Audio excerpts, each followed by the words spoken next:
Shalom, shalom à tous. Que la paix de Dieu et la grâce de notre Seigneur Jésus-Christ vous soient multipliées dans vos maisons. Ok, ce soir, on continue l'enseignement sur la réalité du ciel. On va voir quelque chose, le fleuve de la vie dans le ciel. Le fleuve de la vie dans le ciel. On va voir qu'est-ce que Dieu dit dessus. Alors, Apocalypse 21, il est écrit, verset 1, « Puis je vis un nouveau ciel et une nouvelle terre, car le premier ciel et la première terre avaient disparu, et la mer n'était plus.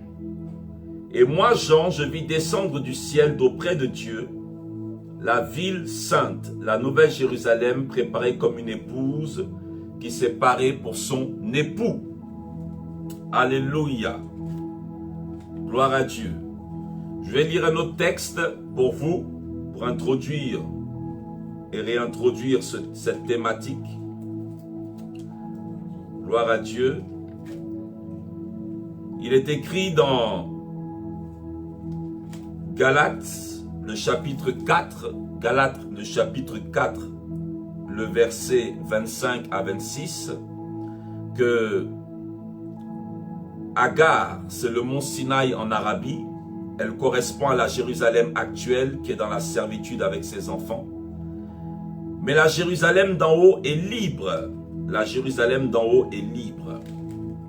Et je vous rappelle aussi ce texte de 2 Corinthiens 12, 2 Corinthiens 12, verset 4, où l'apôtre Paul dit « Je connais un homme en parlant de lui qui fut il y a des années en arrière enlevé dans le ciel, soit dans son corps, soit hors de son corps, Dieu seul le sait. Et il fut enlevé jusque dans le paradis de Dieu, dans le 3e ciel. » Amen. Alors, chers amis, nous sommes en train de parler de choses glorieuses, de choses grandioses qui nous attendent. Nous parlons du ciel parce que la Bible parle du ciel. Nous parlons du ciel parce que le peuple de Dieu périt par manque de connaissance. Nous parlons du ciel parce que la foi vient de ce qu'on entend.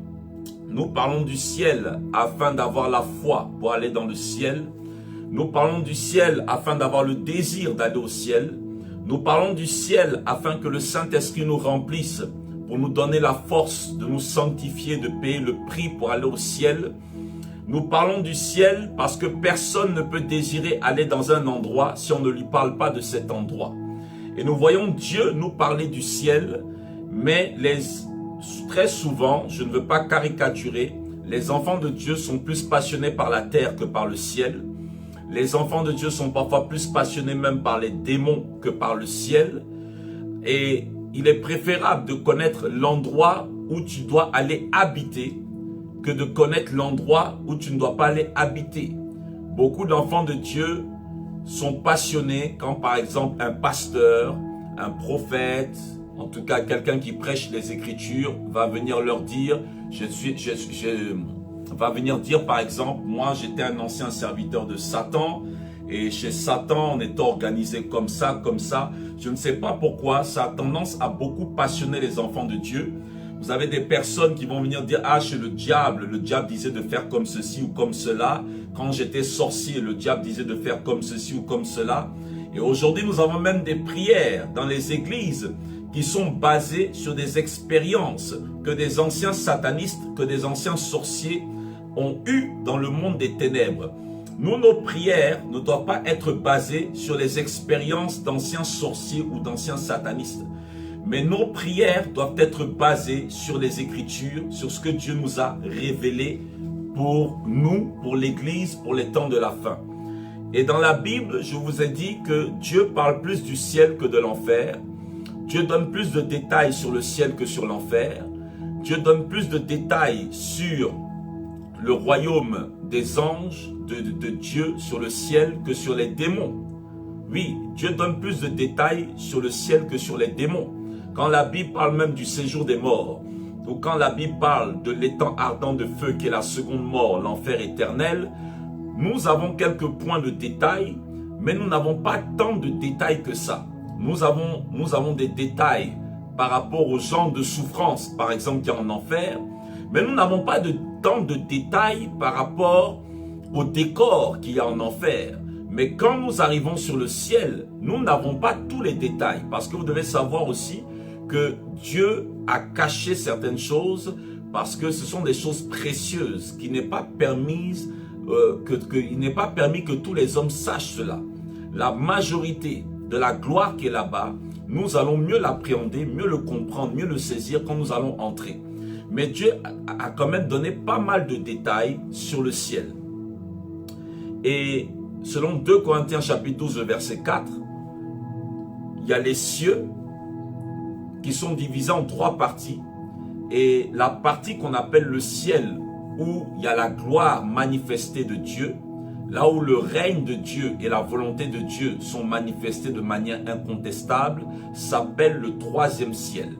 Le 3e ciel n'est pas un endroit où on part en fusée, où on part même en lévitation et pour partir à une vitesse ultrasonique, à une vitesse ultra lumineuse. Non, le 3e ciel est une dimension céleste, mais à travers laquelle on entre comme par un portail, si vous voulez, que Dieu ouvre pour les hommes, d'abord pour les anges. Même Jacob a eu une vision, rappelez-vous dans le livre de Genèse, le patriarche Jacob a eu une vision d'une grande échelle à travers laquelle les anges montaient et descendaient sur la terre. Mais cette échelle, il ne la voyait pas jusqu'à une infinie. Cette échelle-là est une image pour dire que le royaume de Dieu est lointain, est loin de nous à cause de nos péchés, mais le royaume de Dieu est proche de nous aussi parce qu'en réalité, il n'est pas aussi loin que ça. Il est lointain parce que nous n'avons pas le droit d'y entrer à cause de nos péchés. Mais il est proche parce que rappelez-vous que Jésus-Christ a dit « Repentez-vous car le royaume des cieux est proche. » Repentez-vous parce que le royaume de Dieu est proche. Non, le royaume de Dieu est loin de nous parce que nos péchés, notre corps contaminé par le péché, notre chair contaminée par le péché nous empêchent d'entrer dans le royaume de Dieu. Mais le royaume de Dieu en réalité est à côté de nous. En réalité, il est à côté de nous, mais nos yeux physiques ne peuvent pas le voir. Nos mains physiques ne peuvent pas le toucher. Ce n'est pas un royaume lointain. Le monde spirituel, le monde de l'au-delà, n'est pas quelque chose de lointain. Mais c'est quelque chose qu'on ne peut pas saisir avec les 5 sens. Et dans le royaume de Dieu, dans le ciel, c'est la demeure de Dieu. Pas pour dire que Dieu est coincé là-bas, mais c'est là-bas que Dieu manifeste sa gloire. Et c'est là-bas que la lumière infinie de Dieu est visible. Le ciel est la demeure des anges. Et le ciel est aujourd'hui la demeure de tous ceux qui meurent en Jésus-Christ. Ils vont au ciel, ils ne vont pas dans le séjour des morts. Le ciel est un endroit qui peut être visité par la grâce de Dieu. Si Dieu te fait grâce, pendant que tu es en prière, pendant que tu es en train de dormir, pendant que tu es en train de marcher, le Seigneur peut prendre ton esprit et t'emmener dans le ciel, ou il peut même prendre ton esprit et ton corps. Ça, c'est quelque chose de circonstanciel, c'est vraiment une grâce de Dieu. Pour la circonstance, il permet que ton corps même entre là-bas, mais tu n'as pas le droit de rester, parce que normalement, ceux qui restent là-bas sont soit des personnes qui sont passées par la mort, ou soit des personnes qui auront un corps transformé. Et nous avons vu que dans le ciel, il y a une capitale appelée la Nouvelle Jérusalem. Là, je vous résume un peu, on ne peut pas regarder tous les versets. Donc le ciel est un endroit spirituel. Le ciel est un endroit très vaste, plus grand. Le ciel où Dieu est plus grand que l'univers physique. Le ciel, appelé paradis, est un endroit de lumière infinie. Là-bas, il n'y a pas de nuit. Là-bas, il n'y a pas de cycle lunisolaire où il y a le soleil qui se lève le jour, la lune, la nuit. Non. Dans le ciel de Dieu, qu'on appelle aussi paradis, pour désigner ça comme un jardin, dans le ciel de Dieu, il y a des arbres. Dans le ciel de Dieu, il y a des fleuves. Dans le ciel de Dieu, il y a le trône de Dieu là-bas. Dans le ciel de Dieu, il y a toutes sortes de créatures célestes. Dans le ciel de Dieu, il y a des paysages.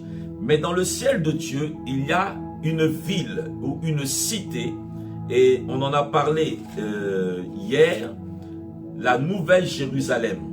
Et beaucoup de personnes confondent. C'est vrai que parfois la Nouvelle Jérusalem peut être une façon de parler de tout le ciel. Mais la nouvelle Jérusalem, ce n'est pas le ciel ce n'est pas le ciel ou le troisième ciel en entier. La nouvelle Jérusalem, c'est la capitale du ciel. Parfois, je prends l'exemple de nous qui vivons en région parisienne. Parfois, quand vous voyagez ou quand vous avez des personnes de certains pays ou d'autres pays, si vous leur dites j'habite à Saint-Denis, j'habite à Boissy-Saint-Léger, j'habite à Créteil, ce sont des villes de banlieue parisienne, j'habite à Vincennes, j'habite à Neuilly, ils ne vont pas saisir de quoi vous parlez. Ils ne vont pas comprendre de quoi vous parlez. Donc très souvent, nous résumons tout ça par Paris. Mais souvent, nous n'habitons pas dans Paris même. Nous habitons dans Paris, nous habitons dans la région parisienne et dans toutes ces différentes villes que j'ai citées et qui sont accessibles par les transports parisiens. Donc souvent, la Bible va désigner le ciel comme la nouvelle Jérusalem ou la Jérusalem d'en haut, la Jérusalem céleste. Mais en réalité, si on veut être précis, selon les Saintes Écritures, il y a le ciel où ceux qui meurent en Jésus partent. Et dans ce ciel-là, il y a une cité. Hébreux chapitre 11 dit que Abraham a vu cette cité quand de son vivant. Il a vu de loin. Et quand il a vu cette cité, il n'avait plus envie de rester sur la terre. Quand il a vu l'héritage que Dieu lui réservait dans le ciel, la promesse sur la terre ne lui disait plus rien. Ça ne lui disait plus rien, de sorte qu'il a salué la promesse sur la terre de loin et il a préféré plutôt l'héritage du ciel. La Bible nous dit qu'il y a la Jérusalem d'en bas, qui est en Israël, la capitale d'Israël. Moi, je reconnais Jérusalem comme étant capitale d'Israël. Et Jérusalem qui veut dire le fondement de la paix, la cité de paix. Jérusalem, mais vous devez savoir que le monde physique est un reflet du monde spirituel. Si des hommes ont appelé une ville sur la terre Jérusalem, c'est parce que Dieu nous enseigne qu'avant même de créer le monde, dans le ciel, il y avait une cité créée par Dieu lui-même qui s'appelle Jérusalem. La cité de paix, la Jérusalem d'en haut, la Jérusalem céleste. Et on l'appelle Nouvelle Jérusalem, pas parce qu'elle est en réalité nouvelle, elle est même ancienne, elle a existé avant la Jérusalem terrestre, mais elle est nouvelle dans le sens que quand nous allons la voir, elle est incomparable, parce que nouveau en grec vient de kainos, et kainos ne veut pas simplement dire nouveau, mais il veut dire extraordinaire, quelque chose d'incomparable. Donc la Jérusalem d'en haut, elle est extraordinaire, elle est incomparable, elle est sans pareil. Il n'y a aucune cité sur la terre, aucun pays, aucun trésor, aucune richesse qui peut se comparer à ça. Et quand nous avons lu hier Apocalypse 21, nous avons vu qu'il y a quelque chose que Dieu va faire. Quand vous mourrez, vous allez en Jésus, vous allez au ciel. Si vous n'avez pas Jésus dans cette dispensation, vous ne pouvez pas aller au ciel. C'est Dieu qui le dit, c'est pas moi. Maintenant, c'est parce que c'est Jésus qui sauve. C'est Jésus qui rachète nos âmes. Maintenant, il va se passer un événement dans Apocalypse 21. C'est que nous savons tous que Jésus doit revenir. Aujourd'hui, quand quelqu'un meurt en Jésus, il va dans le ciel et il va dans la Jérusalem céleste. La Jérusalem céleste, c'est la capitale du ciel. Et c'est en même temps la capitale du cosmos, de tout l'univers. Et cette capitale du ciel, qui est en même temps la capitale de l'univers, vous savez, une capitale, c'est le siège souvent politique, administratif d'un pays. Donc c'est ça une capitale. Donc dans le ciel, il y a la paix partout. Mais dans la cité du ciel, Jérusalem, cette capitale, il y a la concentration de la gloire de Dieu. Pourquoi? Parce que c'est dans cette capitale que la manifestation du trône de Dieu est visible. C'est dans cette capitale que la manifestation du trône de Dieu, avec des éclairs, avec des fumées, avec des tonnerres, avec des voix qui sortent du trône, avec des êtres vivants, avec toutes sortes de manifestations glorieuses, c'est au niveau, quand vous allez dans le ciel, c'est au niveau de la capitale céleste, Jérusalem céleste, que vous trouvez le trône de Dieu.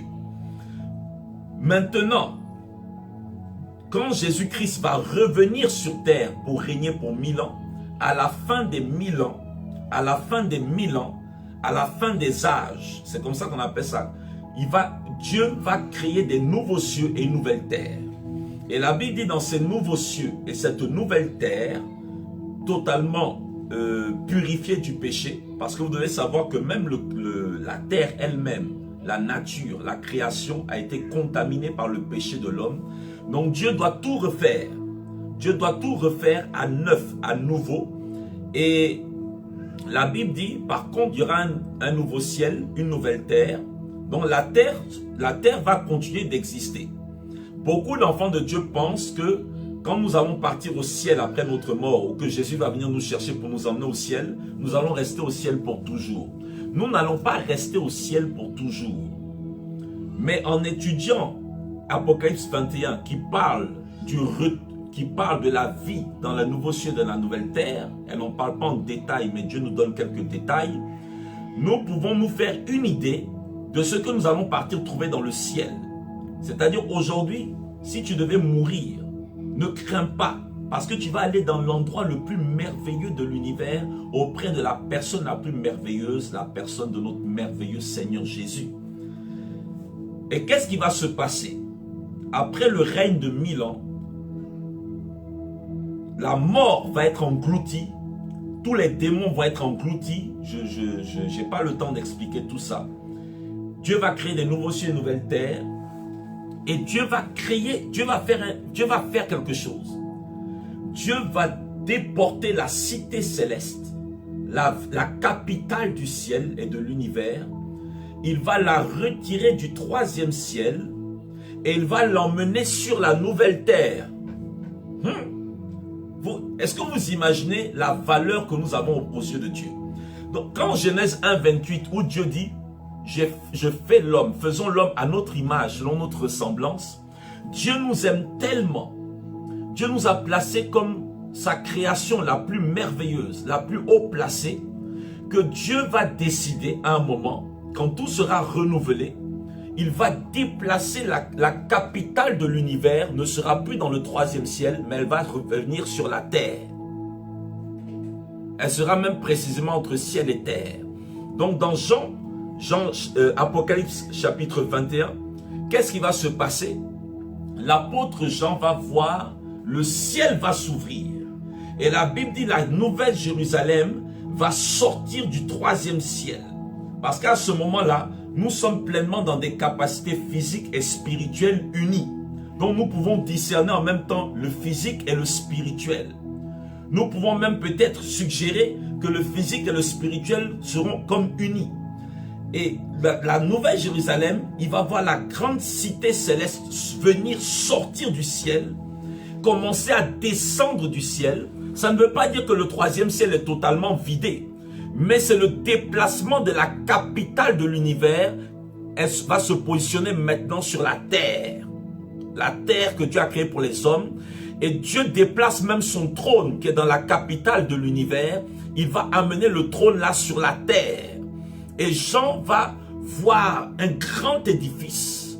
Et l'apôtre Paul même prophétisait ces choses en disant, nous savons que si notre corps humain meurt, cette tente terrestre, nous avons une cité dont Dieu est l'architecte et le constructeur. Pour vous dire que cette cité, elle existe déjà.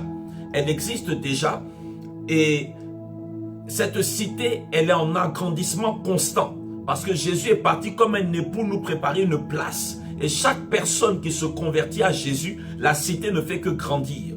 Et jusqu'à ce que toutes les âmes qui doivent donner leur vie à Jésus-Christ se donnent pleinement, c'est là maintenant que la cité va trouver sa pleine taille.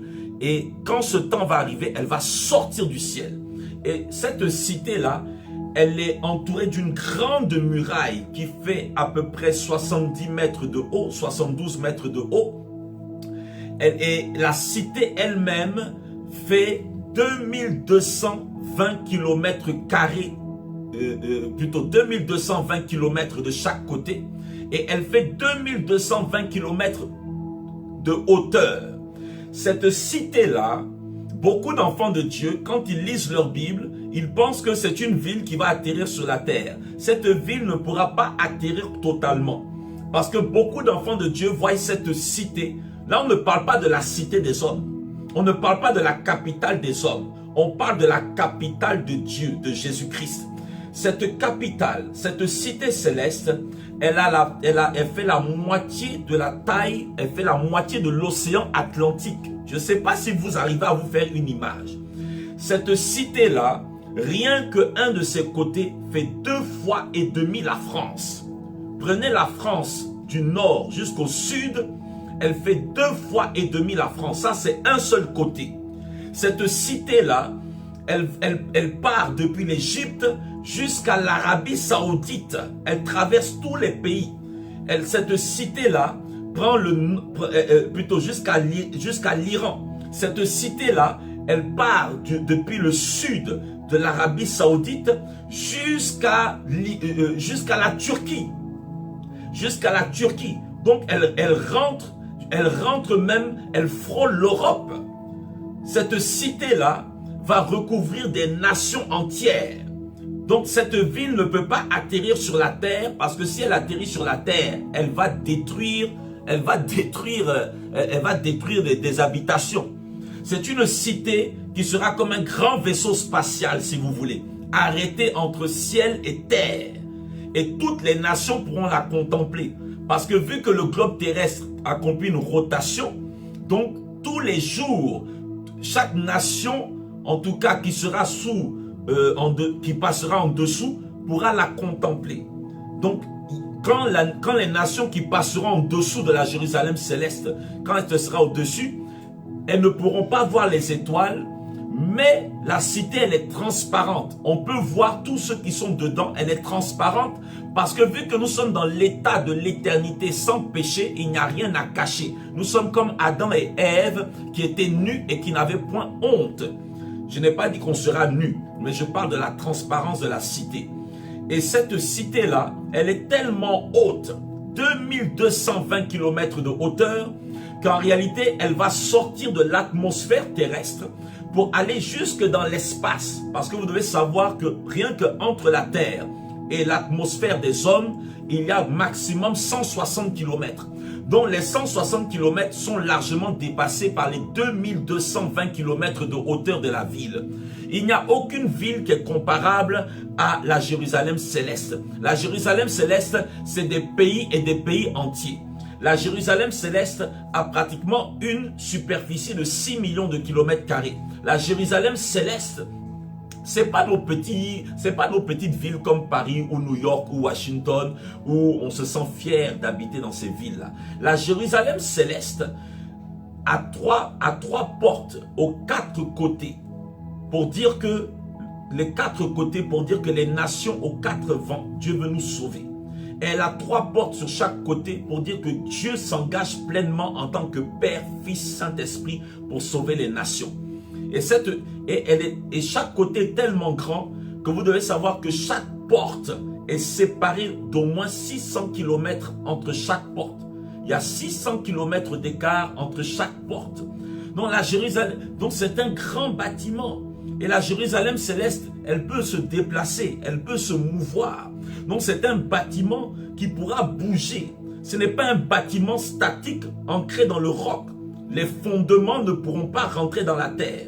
Donc elle sera en surface. Et toutes les nations, elle est tellement haute que toutes les nations pourront voir de loin la gloire de la Nouvelle Jérusalem. Et la gloire même de la Nouvelle Jérusalem va éclairer les nations aussi.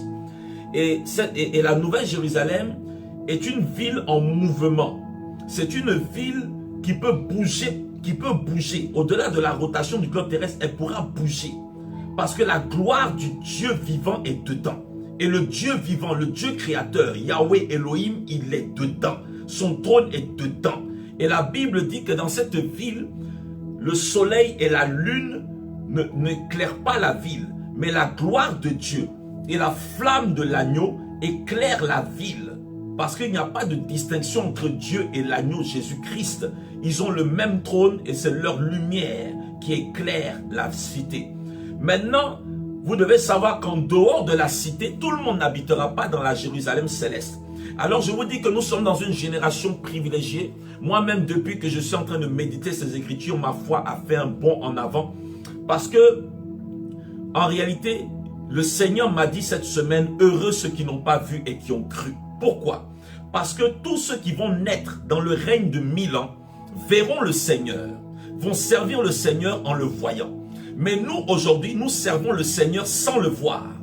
Donc, en réalité, même dans ce qu'on appelle le temps de l'immortalité, dans le règne de l'éternité, où il n'y aura plus de mort, tous les hommes ne seront pas pareils. Il y a des hommes qui vont habiter dans la Jérusalem céleste. Ça, c'est moi et toi. Ça, c'est nous, les enfants de Dieu, qui n'avons pas vu Jésus, mais qui croyons de tout notre cœur, qui luttons sans le voir, qui prions sans le voir, qui l'adorons sans le voir, qui faisons des cultes sans le voir. Nous allons être enlevés. Un jour, Jésus-Christ va venir nous chercher et nous emmener dans le ciel. Et nous qui allons partir dans le ciel, la Bible dit que nous allons être, si nous sommes morts, nos corps vont ressusciter, être transformés. Et si nous sommes vivants, nous n'allons jamais passer par la mort et nous serons transformés. Et nous allons recevoir le même corps glorieux que le Seigneur Jésus. Donc nous, quand on revient avec Jésus, nous ne sommes plus concernés par des histoires de jugement final, de jugement dernier. Parce que la Bible dit qu'il est réservé aux hommes de mourir une seule fois, après quoi vient le jugement. Donc tous ceux qui vont être enlevés, c'est pour ça que bien aimés, battez-vous, priez le Seigneur, craignez le Seigneur, respectez le Seigneur, servez le Seigneur. Parce que si tu es enlevé, c'est ta victoire finale. Si Jésus revient demain, si Jésus revient la semaine prochaine, si Jésus revient dans un mois et que nous partons avec lui, nous ne sommes plus concernés par toutes sortes de jugements. Nous ne sommes plus concernés par les fléaux de la tribulation. Nous ne serons plus concernés par la dernière tentation après le règne de 1000 ans. Nous ne serons pas concernés par ces choses. En réalité, ceux qui vont habiter dans la Nouvelle Jérusalem, ce sont tous les saints de l'Ancienne Alliance et tous les saints de la Nouvelle Alliance qui seront concernés. Nous qui avons lutté, malgré les soucis, malgré la maladie, malgré la pauvreté. Parce que vous devez savoir que les hommes qui vont adorer Dieu, qui vont servir Dieu dans le règne de 1000 ans, c'est des hommes qui ne vont même pas connaître de maladie. Ce sont des hommes qui ne connaîtront pas ce qu'on appelle le chômage. Parce que la présence de Jésus-Christ sur la terre va annuler les guerres, va annuler les maladies. La Bible dit que ceux qui vont naître dans le règne de 1000 ans, ceux-là, s'ils meurent à 100 ans, ils seront jeunes. Les jours des hommes seront comme des arbres. Certaines personnes même vont pouvoir vivre pendant tous les 1000 ans. Alors ces personnes-là, même si elles arrivent, et après les 1000 ans, il y a ce qu'on appelle le jugement du grand trône blanc, où des livres vont être ouverts. Mais ces livres-là, ce n'est pas nous. Pendant longtemps, nous avons cru que le jugement du grand trône blanc nous concerne. Nous, en réalité, qui sommes l'église de Dieu, nous avons déjà été jugés depuis l'enlèvement. Dieu nous a déjà transformés. Nous faisons partie de la famille éternelle de Dieu. Nous servons le Seigneur à ses côtés pendant 1000 ans. Nous sommes allés déjà dans le ciel. Nous avons déjà vu la Jérusalem céleste. Nous, en réalité, nous sommes appelés à partir voir d'abord la Jérusalem céleste. Nous sommes appelés à aller voir les anges dans le ciel. Nous sommes appelés à aller auprès du Seigneur Jésus dans le ciel. Et nous sommes appelés à revenir avec le Seigneur Jésus. Donc nous ne sommes pas concernés par les jugements. Je veux parler à un enfant de Dieu. Vous qui lisez le livre d'Apocalypse et qui avez peur, ça ne nous concerne pas. L'église est appelée à partir dans la présence du Seigneur. L'église est appelée la Vierge et nous devons être des vierges sages. Quand la voix de l'époux va crier, oui, voici l'époux. Nous sommes appelés à partir. Nous ne sommes pas appelés. Enlevons ça, c'est le mensonge de la religion. Nous ne sommes pas appelés à attendre un jugement dernier devant un grand trône blanc qui va se lever devant nous. Nous, dans cette génération, que nous soyons morts ou vivants, nous sommes appelés à aller auprès du Seigneur et à revenir avec Jésus-Christ dans sa gloire. Donc le jour où il y aura les livres ouverts, nous, on n'est pas concernés. Parce que nous sommes déjà transformés. Nous sommes appelés des fils de la résurrection. Et les fils de la résurrection, les hommes ressuscités, les femmes ressuscitées, on ne peut plus les juger. Nous avons déjà la vie de Dieu en nous, la vie éternelle en nous. On aura le jugement du grand trône blanc, ce qu'on appelle le jugement dernier, ça ne nous concerne pas. Le jugement du grand trône blanc va concerner les nations qui auront traversé le millénium dans leur corps physique normal. Mais nous avons déjà reçu un corps glorifié, nous ne sommes pas concernés. Et quand Dieu va créer les nouveaux cieux et la nouvelle terre, nous allons partir dans ces nouveaux cieux et cette nouvelle terre, mais les hommes qui vont rester vivants à la dernière tentation de Satan et qui seront restés fidèles, c'est de eux dont on dit si leur nom est dans le livre de vie. Sinon, nous, nos noms là, ça a déjà été vérifié qu'on est dans le livre de vie, on est déjà rassuré. Ce sera seulement la dernière vérification pour les hommes de la terre. Je vous dis, il y a beaucoup de choses à connaître. Le jugement du grand trône blanc concerne les nations passées par le millénium. Ça ne concerne pas l'église de Jésus-Christ qui est déjà rentrée dans la gloire avec le Seigneur. Et là, qu'est-ce qui va se passer? Maintenant, ces nations parmi les nations qui seront restées fidèles, eux, ils ne vont pas aller habiter ils habiteront dans les nouveaux cieux et la nouvelle terre avec nous, mais ils n'habiteront pas dans la nouvelle Jérusalem. C'est nous qui allons habiter dans la nouvelle Jérusalem parce qu'on habite déjà là-bas depuis qu'on est parti avec Jésus dans le ciel. Et donc, c'est notre maison qui va venir nous retrouver sur la terre. Et que cette maison, quand elle va venir sur terre, les nations qui sont restées sur la terre, qui sont maintenant devenues immortelles, parce que la mort n'existe plus, ces nations adorent Dieu. Ces nations ont la vie éternelle. Ces hommes et femmes ne peuvent plus mourir. Mais ces hommes et ces femmes sont devenus comme Adam et Ève dans le jardin. Mais nous aussi. Mais par contre, ils ne peuvent pas habiter dans la cité. Ils ne peuvent pas habiter dans la capitale de l'univers. Ils peuvent rentrer dans la capitale. Ils peuvent voir Dieu. Ils peuvent communier avec Dieu. Ils amènent l'honneur et l'hommage des nations. Les rois et les chefs des nations peuvent rentrer là-bas. Mais ils n'habitent pas là-bas. Par contre, nous allons habiter là-bas pour toujours. Nous aussi, on peut sortir, aller visiter les nations, aller visiter l'univers. Mais par contre, nous, on habite dans la cité. On administre l'univers depuis la cité en collaborant avec le Seigneur Jésus. Et tous ceux qui voudront rentrer dans la cité, je vous ai dit, comme ce n'est pas une cité qui atterrit pleinement sur la terre parce qu'elle recouvre des nations, en réalité, il y aura certainement un développement technologique terrible. Regardez aujourd'hui, les hommes ont déjà commencé à créer des voitures qui conduisent seules. En réalité, c'est une cité. Pour rentrer là-bas, il faudra prendre des gens de navettes spatiales. Il faudra monter par des gens de navettes spatiales. Ça, c'est pour les hommes de la terre, les hommes immortels qui seront sur terre. Mais nous sommes des hommes glorifiés dans un corps différent de ces hommes. Eux, ils ont une gloire qui leur donne l'immortalité. Mais nous, notre corps va ressembler au corps du Seigneur Jésus lui-même. Nous, on n'a pas besoin de prendre des navettes pour sortir ou entrer de la cité. Nous, on a le même corps que Jésus qui traverse les murs. On a le même corps que Jésus qui pense à apparaître à un endroit, on apparaît là-bas. On a le même corps de Jésus c'est-à-dire, c'est un corps spirituel. Les autres sont immortels dans un corps naturel. Mais nous sommes immortels dans un corps spirituel. Ça, c'est un grand mystère que je vais développer dans un autre enseignement. Maintenant, dans cette cité-là, il y a ce qu'on appelle le fleuve d'eau de la vie, Apocalypse 22, verset 1. Et c'est de lui qu'on va un peu plus parler aujourd'hui dans le décor. Et ce fleuve d'eau de la vie, il existe déjà dans le ciel. Si aujourd'hui tu meurs et que tu vas dans le ciel, tu vas voir le ciel, tu vas voir les nuées célestes, tu vas voir la nouvelle Jérusalem, tu vas voir la capitale, tu vas voir les anges, tu vas voir les myriades qui forment le cœur des anges, tu vas voir 10 000 millions d'êtres célestes en train de servir Dieu. Je ne sais pas, ancien, 10 000 millions, ça correspond à combien? Si Philippe est là, les mathématiciens, 10 000 millions, ça fait combien? Et 1000 milliers, ça fait combien? Maintenant, la Bible dit, au Apocalypse 22, verset 1, « Il me montra un fleuve d'eau de la vie, limpide comme du cristal, qui sortait du trône de Dieu et de l'agneau. Au milieu de la place de la ville et sur les deux bords du fleuve, il y avait un arbre de vie. » Voilà. Ce qui nous intéresse ici, la Bible nous dit que dans le ciel, il y a un fleuve. Maintenant, vous devez comprendre que ce fleuve-là n'est pas forcément unique. Il est possible selon les traductions, selon les interprétations, qu'il y ait même plusieurs fleuves.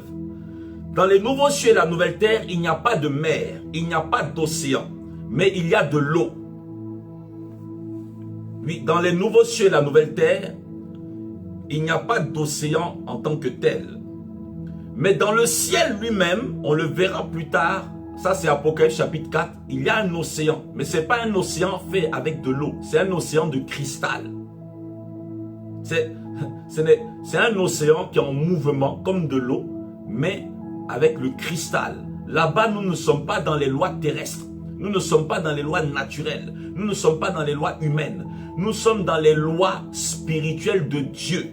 Là-bas, tous les phénomènes de chimie, de mathématiques, de sciences physiques, ça explose. Dieu, il imagine quelque chose, il fait ce qu'il veut. Aucune loi ne peut limiter Dieu.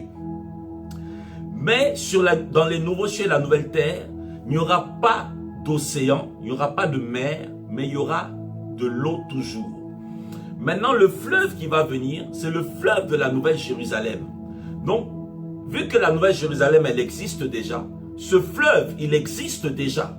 Si aujourd'hui, Dieu vous enlève, si vous mourrez, vous allez aller dans un endroit où il y a un fleuve qui est plus beau, il y a une eau qui est plus belle que les chutes du Niagara, qui est plus belle que les plages de Tahiti, du Cap-Vert, de Hawaï, de la baie des Sirènes, je ne sais pas moi, de toutes les mers, que la mer Méditerranée, que l'océan Atlantique, que toutes ces mers-là, que toutes les plages que nous connaissons sur la terre, il y a un fleuve qui, la Bible dit, ce fleuve, il est comme du cristal. Ce fleuve, il est comme du cristal. Et on dit que ce fleuve-là, il sort du trône de Dieu. Donc la source de ce fleuve n'est pas la terre. La source de ce fleuve, c'est Dieu. Donc, le fleuve céleste, dans les nouveaux cieux et la nouvelle terre, va venir abreuver, vu qu'il n'y a plus d'océan, il n'y a plus de mer. C'est quand de là où il y a la cité, le fleuve même va sortir, va abreuver la ville et va même aller jusqu'à sur la terre. C'est ce fleuve-là qui va emmener l'eau dans le nouveau monde. Alléluia. Maintenant, ce fleuve-là, il existe et la Bible dit, Psaume 46, selon vos Bibles, il y a des Bibles où c'est le verset 4, il y a des Bibles où c'est le verset 5. Psaume 46, le livre des psaumes. Les psaumes ne sont pas que des chansons. Les psaumes ne sont pas que des cantiques. Les psaumes ne sont pas que des chants. Les psaumes sont des prophéties. Les 150 psaumes sont des paroles prophétiques. Une prophétie n'a pas forcément une valeur de révélation. Une prophétie, c'est simplement parler de la part de Dieu. Mais dans les psaumes, nous avons aussi des révélations. Et un des auteurs des psaumes s'appelle David.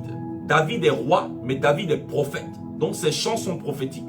Asaph est chantre, Asaph est prophète, si vous ne le savez pas. Tous ceux qui ont écrit et composé les psaumes sont des prophètes. Nous avons dans les psaumes même des psaumes de Moïse. Moïse, un grand prophète de Dieu très connu. Psaume 46, on va lire même le verset 1. Dieu est pour nous un refuge et un appui, un secours qui ne manque jamais dans la détresse. C'est pourquoi nous sommes sans crainte quand la terre est bouleversée et que les montagnes chancellent au cœur des mers.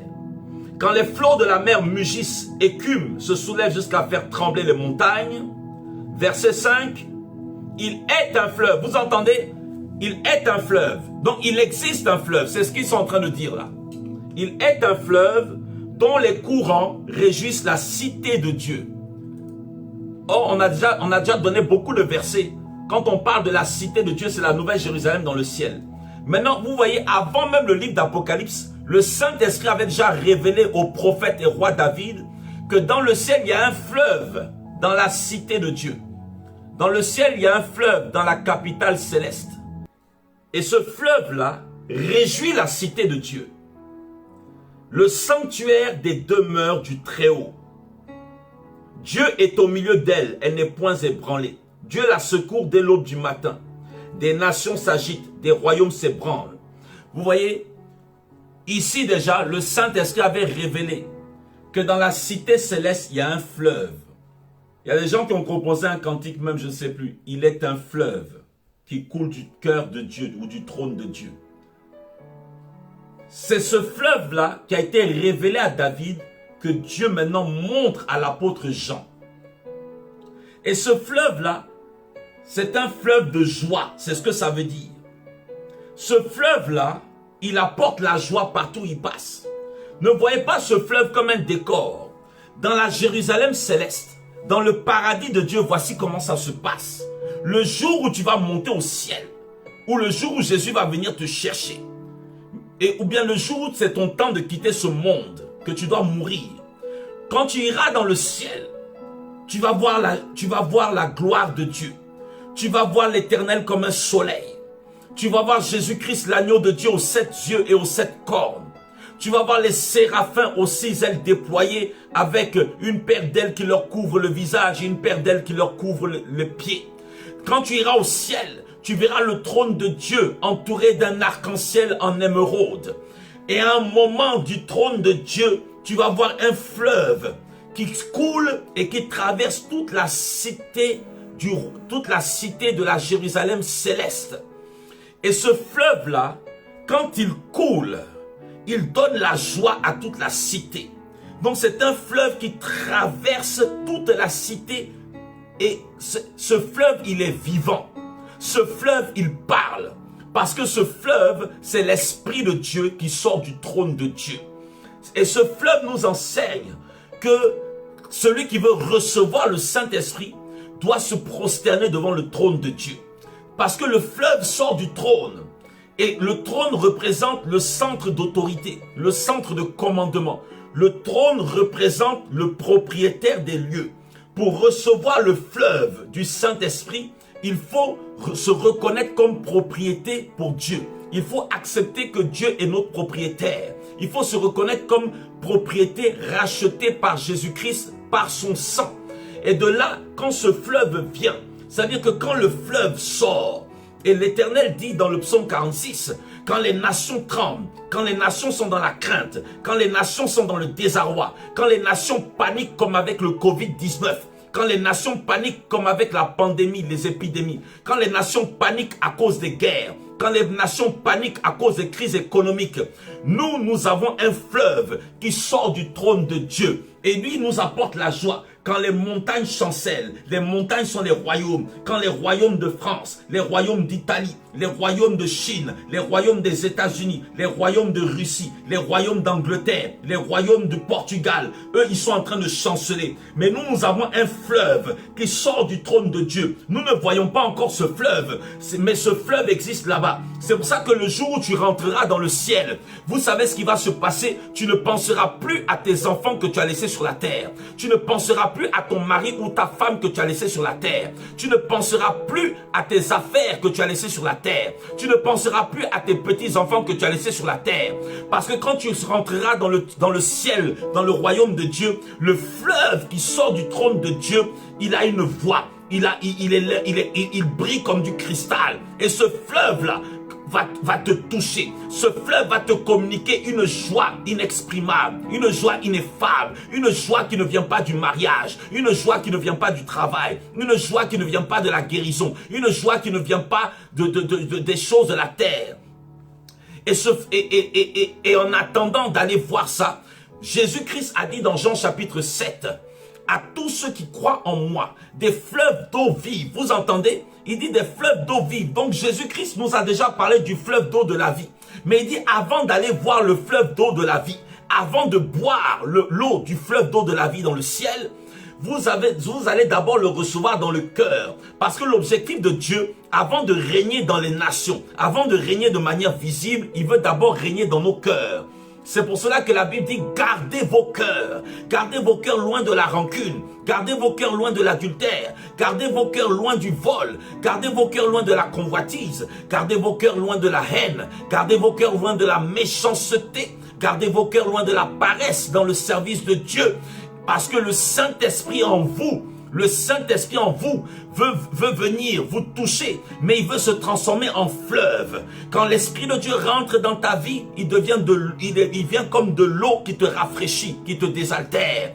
Mais l'eau qui est en toi veut se transformer en fleuve.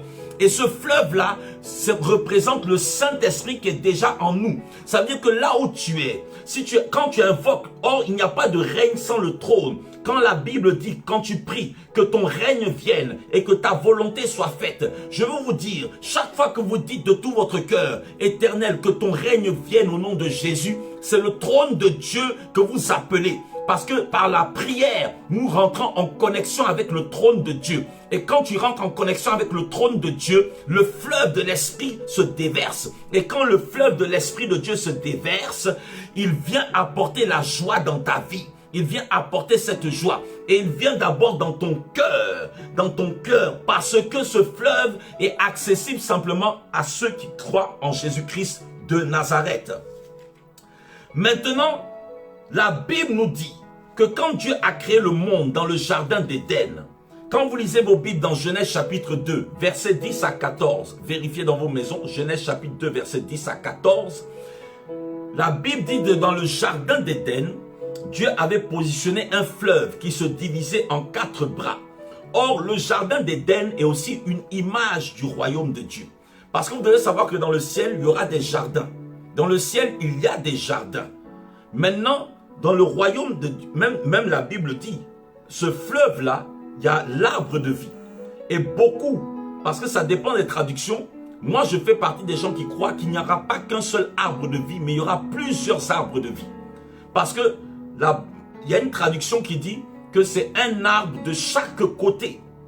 Un arbre de chaque côté. Ce n'est pas un arbre en plein dans le fleuve, mais c'est un arbre de chaque côté des bras du fleuve. Et donc là où il y a le fleuve, il y a ce qu'on appelle, il y a ce qu'on appelle de la végétation. Il y a ce qu'on appelle des jardins. Ne pensez pas que ce sera un fleuve avec des trottoirs. Il y a une végétation dans le ciel. Il y a une végétation dans les cieux. Et cette végétation céleste va aussi descendre sur la terre. Mais quand tu iras au ciel, tu vas trouver une végétation là-bas. Je vous dis que David est un prophète. David, le psaume 23 que nous récitons, l'Éternel est mon berger, il me fait reposer dans des verts pâturages, il me dirige près des eaux paisibles. Mais écoutez, à la fin du psaume 23, il dit quoi? Je veux habiter dans la maison de l'Éternel tous les jours de ma vie. David, en réalité, n'est pas en train de parler de la percée sur la terre. Mais David est en train de parler des pâturages célestes. Parce qu'il dit, je veux habiter dans la maison de l'Éternel tous les jours de ma vie. Au moment où David parle, il n'y a pas de temple. Le temple n'a pas encore été créé. Le temple n'a pas encore été fabriqué. C'est son fils Salomon qui va fabriquer le temple plus tard. Mais David parle du temple céleste. David parle de la Jérusalem céleste. Parce qu'en tant que prophète, Dieu lui a révélé ces choses-là aussi. Alors quand il dit, tu me diriges dans des verts pâturages, il parle des pâturages abreuvés par le fleuve qui sort du trône de Dieu de la Jérusalem céleste. Et il dit, il me dirige près des eaux paisibles. Quelles sont ces eaux paisibles? Ce sont les eaux du fleuve qui sortent du trône de Dieu. Et alors, ça veut dire que Psaume 46 dit que ce fleuve-là, il communique la joie. Mais dans le psaume 23, il dit ce fleuve-là, il apporte la paix. Il apporte la paix. Et regardez, la Bible dit le royaume des cieux, ce n'est pas le manger et le boire, mais c'est la paix, la joie et la justice par le Saint-Esprit. Donc ce fleuve représente l'Esprit de Dieu. C'est l'Esprit de l'Éternel qui se met en mouvement. Ça veut dire que, pourquoi c'est un fleuve? Pour dire qu'il n'y a pas un endroit qui ne sera pas touché par la vie de Dieu. La vie de Dieu va remplir l'univers.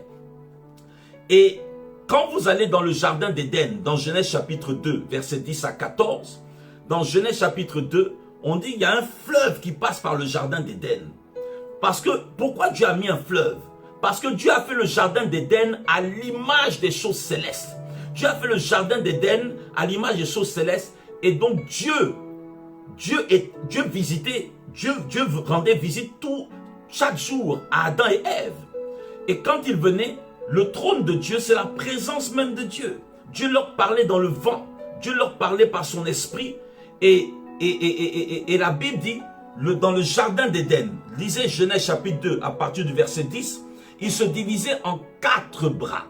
Le fleuve se divise en 4 bras. Le chiffre 4, c'est le chiffre universel. Les 4 points cardinaux, ça parle des hommes à n'importe quel endroit, de n'importe quelle couleur, n'importe quelle taille, n'importe quel âge, n'importe quel sexe. Ça veut dire que l'Esprit de Dieu veut donner la vie à tous les hommes. Et il se divise en 4 bras. Et les 4 bras, on donne un nom aux 4 bras de ce fleuve. Donc quand la Bible dit qu'il y a un fleuve qui sort du trône de Dieu, ne voyez pas un fleuve rectiligne. C'est un véritable fleuve qui va se déverser, qui va se diviser. par endroits. C'est un fleuve qui va s'étendre au nord de la cité. C'est un fleuve qui va s'étendre au sud de la cité. C'est un fleuve qui va s'étendre au septentrion, à l'ouest de la cité. Et c'est un fleuve certainement qui va se déverser hors de la cité pour abreuver la nouvelle terre et créer d'autres fleuves, d'autres bras pour créer une végétation luxuriante, pour créer des jardins glorieux partout sur la terre. Et ce fleuve-là, quand tu iras au ciel, tu vas le voir. Et le premier nom du bras, le premier nom, c'est-à-dire quand on parle des bras d'un fleuve, je ne parle pas de bras humains, mais ça y est, les divisions, il y en a 4. Le premier s'appelle Pichon. La Bible dit, la première division du fleuve s'appelle le Pichon. Et Pichon veut dire augmentation. Veut dire augmentation. Ce que je suis en train de vous dire, c'est que dans le ciel, tout est en augmentation. Il y a des gens qui pensent que dans le ciel, les choses sont arrêtées comme ça, rien ne bouge. Il n'y a que Dieu qui est parfait. Mais même dans le ciel, là, Dieu, il y a des choses qui se font, il y a des choses qui se créent, il y a des choses qui sont en augmentation. Écoutez, même le nombre d'habitants dans le ciel ne fait qu'augmenter. Chaque jour qu'un véritable enfant de Dieu meurt, c'est une population qui augmente dans le ciel. Vous n'avez jamais pensé à ça? Le ciel n'est pas un endroit statique. Le ciel n'est pas un endroit figé. Chaque fois qu'un véritable enfant de Dieu quitte la terre pour aller au ciel, ça veut dire que la population du ciel augmente. Maintenant, Pichon veut dire augmentation. Et c'est pour ça que Dieu nous a donné le Saint-Esprit comme un fleuve, afin de créer une augmentation. Ta vie doit devenir un fleuve. Ta vie doit être comme un fleuve, à travers qui Dieu touche des personnes. Vous savez, il y a une différence entre avoir l'eau de la vie et le fleuve de la vie. Quand tu acceptes Jésus, tu as l'eau de la vie. Mais quand tu es utilisé par Jésus, tu as le fleuve de la vie. Je recommence. Écoutez très bien ce que je suis en train de dire. Dans Jean chapitre 4, Jésus dit à la femme samaritaine, cette eau-là que tu veux puiser dans le puits, cette eau-là, si tu la bois, tu auras encore soif. Mais moi, j'ai une eau. Si tu la bois, tu n'auras plus jamais soif. Elle va jaillir comme une fontaine jusque dans la vie éternelle. Donc, quand vous acceptez Jésus, vous acceptez l'eau de la vie. Cette eau-là, c'est pour vous. Elle reste en vous. Un verre d'eau, c'est pour vous. Une bouteille d'eau, c'est pour vous. Mais un fleuve, c'est pour tout le monde. Un fleuve ne peut pas être contenu. Une bouteille d'eau peut être contenue. Un verre d'eau peut être contenu. Des litres d'eau peuvent être contenus. Mais un fleuve, on ne peut pas le contenir. Quand vous acceptez Jésus, vous acceptez l'eau de la vie. Boire l'eau de la vie veut dire accepter Jésus. Maintenant, Jésus dit, quand tu es utilisé, quand tu reçois la puissance, le baptême dans le Saint-Esprit, tu deviens ce n'est plus de l'eau. L'eau, c'est pour toi. Mais l'eau qui est en toi se transforme en fleuve. C'est-à-dire maintenant, elle sort de toi. C'est-à-dire de bénédiction, tu deviens source de bénédiction. C'est pour ça que nous devons prier pour le règne de Dieu. Quand j'accepte Jésus, j'ai l'eau de la vie. Mais quand je prêche, je deviens un fleuve de vie. Écoutez-moi bien, quand je prie le Seigneur, je reçois l'eau de la vie. Mais quand je prêche, je deviens un fleuve de vie. Quand j'adore le Seigneur, je reçois l'eau de la vie. Mais quand j'enseigne, je deviens un fleuve de vie. Quand je jeûne, je reçois l'eau de la vie. Mais quand je chasse les démons, je deviens un fleuve de vie. Quand j'invoque le Seigneur pour ma vie, je deviens une eau de vie. Mais quand j'intercède pour les âmes, quand je prie pour ma propre vie, je reçois l'eau de la vie. Mais quand je prie pour les nations, quand je prie pour les enfants de Dieu, quand je prie pour l'église de Dieu, je deviens un fleuve de vie. L'eau, c'est quand Dieu te bénit. Mais le fleuve, c'est quand tu deviens une source de bénédiction. Alors Dieu nous donne le fleuve qui sort veut dire quoi? Que même dans le nouveau ciel et la nouvelle terre, il y a des hommes, ça je ne vais pas toucher ça aujourd'hui, hein. Nous on va plus se marier, mais les hommes immortels qui seront sur la terre, qui n'habitent pas dans la Nouvelle Jérusalem, eux ils vont continuer de se reproduire. Et certainement qu'il y aura une conquête galactique, une conquête de l'univers. Parce qu'à ce moment-là, nous sommes dans un genre d'intelligence qui n'est plus limité par le péché. Et Pichon, qui est le premier bras du fleuve, veut dire augmentation. Ça veut dire qu'à travers cette image, Dieu veut te donner l'onction. Dieu veut te donner l'Esprit de Dieu. L'Esprit de Dieu qui est venu en toi, il n'est pas venu en toi seulement pour que tu aies la vie éternelle, mais il est venu en toi pour te transmettre en fleuve d'augmentation. Ta vie doit servir à gagner les âmes. Deviens un fleuve pour permettre à Dieu d'augmenter les âmes, permettre à Dieu d'augmenter de nouvelles âmes, permettre à Dieu de gagner de nouvelles âmes. Et dans ce fleuve-là, la Bible dit qu'il y avait de l'or. Dans le premier bras, le pichon, il y a de l'or. L'or, c'est la nature de Dieu. L'or, c'est le caractère de Dieu. L'or, c'est le métal divin. Ça veut dire quoi? Que quand un homme veut gagner les âmes, il faut qu'il ait la sagesse de l'or. Il faut qu'il ait le caractère de Dieu. C'est pour ça que la Bible dit que c'est le sage qui s'empare des âmes. C'est le sage qui gagne les âmes. Tout le monde ne va pas gagner les âmes en criant, en prêchant, tout ça. Mais souvent, ta vie est un témoignage. Ta vie, quand les gens vont voir le caractère de Dieu en toi, la vie de Dieu en toi, ils vont constater le changement. Eux-mêmes vont se dire, mais qu'est-ce qui se passe? Qu'est-ce pas ça? Et toi-même, tu vas déclarer, ce n'est plus moi qui vis, j'ai rencontré Jésus dans ma vie. Je t'invite à l'accepter comme il a changé ma vie. Voici ce que j'étais. J'étais dans la dépression et Jésus a changé ma vie. L'évangélisation n'est pas une question de faire des grands discours comme là je suis en train d'enseigner. L'évangélisation, c'est simplement témoigner. Tu seras témoin de Jésus. Être témoin de Jésus ne veut pas dire être enseignant. Être témoin de Jésus veut dire raconter ton témoignage. Dans quelle circonstance, dans quelle oppression tu étais et comment Jésus-Christ a orchestré un scénario pour te croiser. Et qu'est-ce qui s'est passé entre le moment où tu l'as saisi et le moment où il est rentré. Qu'est-ce qui s'est passé? Et c'est de là que tu peux dire aux gens, j'étais par exemple dépressif. Et le jour où Jésus est rentré dans ma vie, la dépression m'a quitté. C'est vrai, mon compte en banque n'a peut-être pas changé. Peut-être que je vis toujours des situations. Mais j'ai une joie que je ne peux pas vous expliquer. Parfois je pleure, mais j'ai toujours une consolation surnaturelle. Ça, c'est un témoignage. Ne pensez pas que tous les témoignages, c'est voiture, papier, avion, mariage. Mais vous parlez de ça avec conviction. Vous parlez de ça avec autorité. Vous demandez à Dieu de mettre son autorité dans vos paroles. Vous demandez à Dieu de vous donner la sagesse. Vous demandez à Dieu de mettre en vous son amour. Ton témoignage peut toucher plus de personnes que la prédication d'un homme de Dieu.